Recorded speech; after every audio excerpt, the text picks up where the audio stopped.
เกสรโอ้ยเกสรเกสรเป็นอะไรไอ้หลอดเราเลยวะ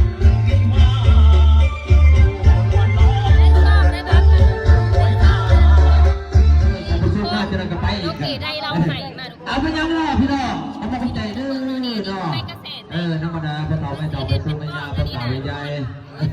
ตั้งแต่ก่อนเสียดีสองปองนะเนี่ยทุกคนน่ะนี่ปองสองปองเลยดูเอานี่ครับอันนี้ก็ไปดูไปได้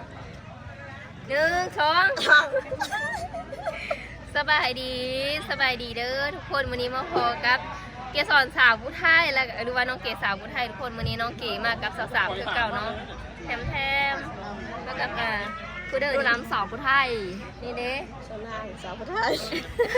ทุกคนวันนี้เขาก็แต่งตัวแบบอันนี้เนาะแบบนี้เนาะวันนี้เขาสีมางานดอก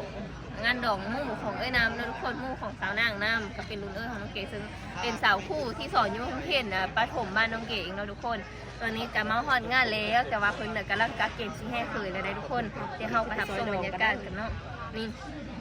ได้เถือมาซอยดอกนี่นะมีหมอนกระแพนะทุกคนเนาะกับซอยเด๋แล้วก็พี่เลยเนี่ยสตังค์เด้สตังค์กันได้ซอยเนาะทุกคนป้าเฮาไปซอยเพิ่นแล้วมั้ยตอนนี้เฮาไปซอยแล้วเตียนมาแล้วแทบเกลือป่ะ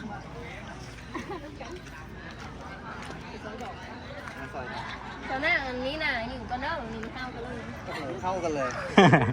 โอ้โหนี่มันคือมาเอาดาบหน้าจริงๆเลยมาเอาดาบหน้าให้เข้ากับโอ้โห4 ชุดไปละ4 สาวซื้อเสื้อตัวไหนก็ไม่ได้ซื้อตัวไหนนี่ค่ะ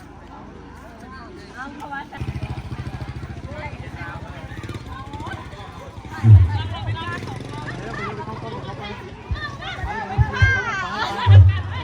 กล้าเข้ากล้องเลย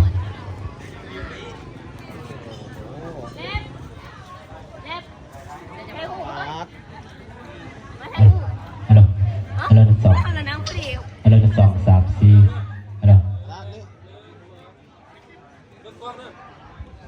ฮัลโหล2ฮัลโหลเอาเบิ่งกล้องนี้1 2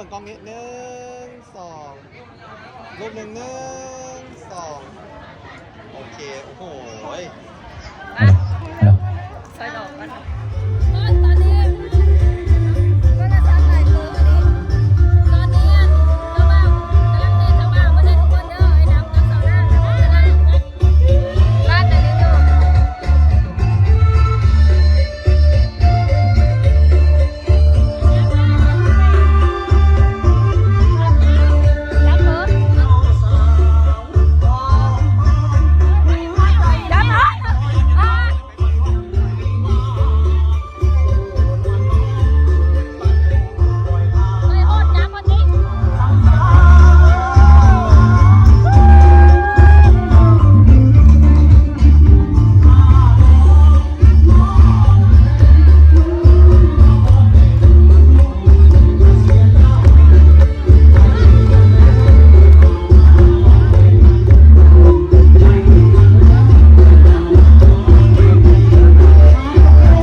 เต้นกับฉันคือว่าไทยฉันเต้นกับฉันโว้มันก็เลยก็กวาดโทษนะบ่ฮ้องบ่ซะเลยไม่แนมเนาะ เต้นขาละโว้กันเลย ฉันเข้าไปซ่องนี้ในไลฟ์นี่ได้อันนึงเนาะดีตัวอันน้องกินเป็นเป็นเอากระเป็นเป็น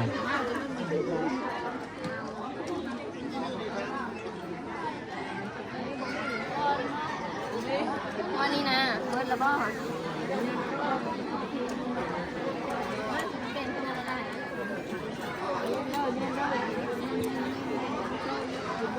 มันละลายแล้ว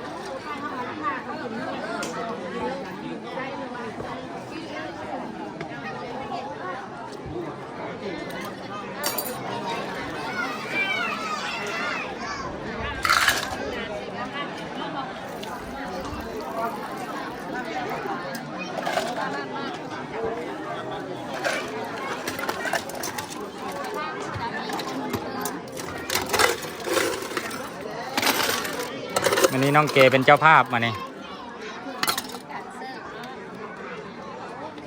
เป็นเจ้าภาพแล้วต้องซอยได้ต้องเสิร์ฟซอยแล้วน้องเป็นทั้งแค่เป็นทั้งเจ้าภาพออกมานี่นะ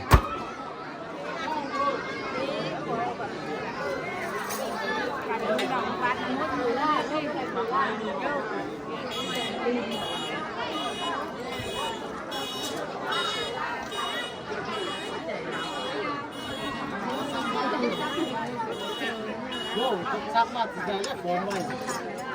กินไหม อันนั้นก็ย่ำหนังไปเบิ่งนี่บอกโหลดทุกคนนะ อะไรไปเบิ้งเดียวเท่านั้นเลย ไปเบิ่งก่อนคนว่าจะได้ย่ำหนังทุกคนกินปลากระป๋องนี่ลูก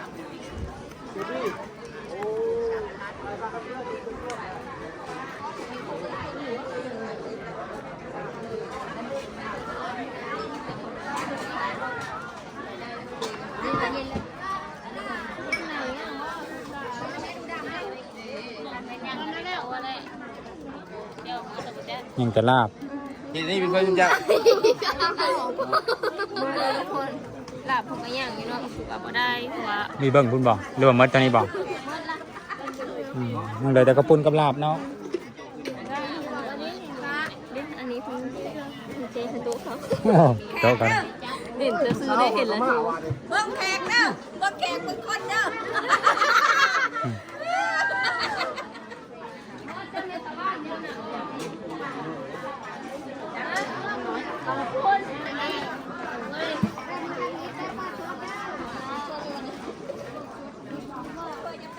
เอากระปุ้นมาเนี่ยน้ำมันเดซ่ะ น้ำมันนี่อยู่ด้วย ไม่หมดแล้วแล้วก็เราไม่ซื้อหน่อย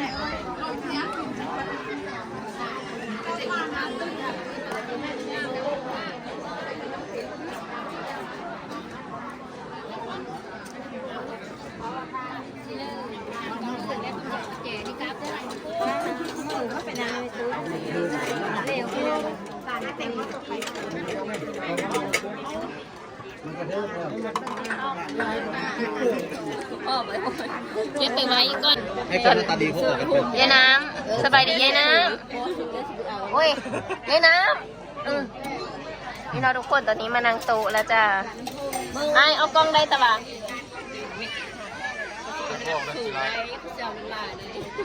มีลายพวก สบายดีอ๋อแล้วไอยูทูบเบอร์เนาะมาค่ะมาลิน ดูมันซะแล้ว งานดอก กินไม่ทันดูไงอยากกินข้าวมา อิ่มแล้วเฮากะ พี่อยากเซอร์ไพรส์ไปถึง เอ้ยเซอร์เอ้ย มีสาวถาม มันหืนจับก็ได้จับอีก เรียกเซอร์ไพรส์แล้วอ่านแล้วจับไปเลย มองเราวันนี้เจ็บยากเจ็บมากว้านสาวเล่านี่เนาะเขามากินเบสซัมเลอร์เอาเฮ้สาวน่ะนะเฮ็ดโอ้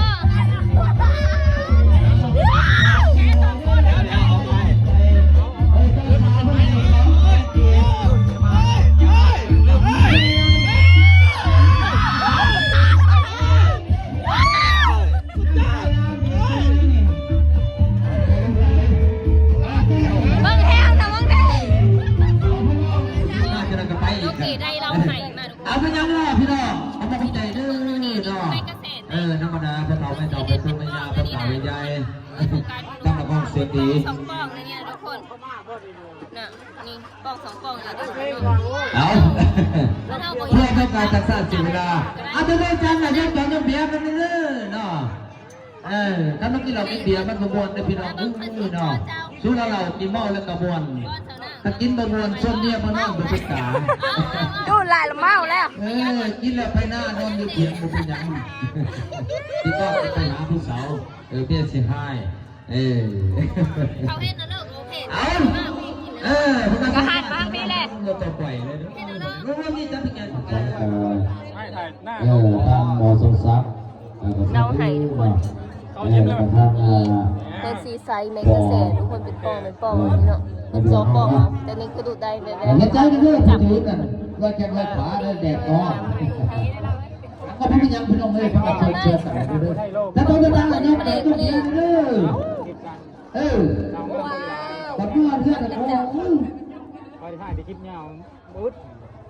ในคลิปนึงเต็ม โอ้โหจะใส่น้อยอาจารย์ คลิปยาวของคุณที่ถ่ายมาลง อาจารย์มุทรพ่ออ๋อ ถ่ายอะไร ไม่ สาวทั้งคลิปเลย ก็จะตีว่าเป็นไรตู้กระดาษ สาวคนเดียวเลยดำเนินเรื่องไปเลย เจ้าของนี่กับซุปพ่ออะไรด้วยนี่ท่านพ่ออ๋อนี่มันเป็นตัวนี่ที่ใส่ท่านพ่ออ๋อ เล่าไหน่าเดือพี่ คิดว่า ไข่น้อย ตามคำสอนนะตำหนักพระธรรมไหมเนี่ยโอ้โหใหญ่ เกสรโอ้ยเกสร เกสรเป็นอะไร ไอ้หลอดนี่ โอ้ย พี่ จังพนันเป็นไรจังพนันเมาพี่ยังหายอยู่เดี๋ยวแจ้งโทษจะเป็นยังเอาช่องซอดจะระจงน้ำหลัง โอ้ย โอ้กันนั่นบอกส่งตัวแทนเลยบอก พอเรากินแล้วเราต้องเติม ยังไม่ได้ยอมไปเลยจันทนุตี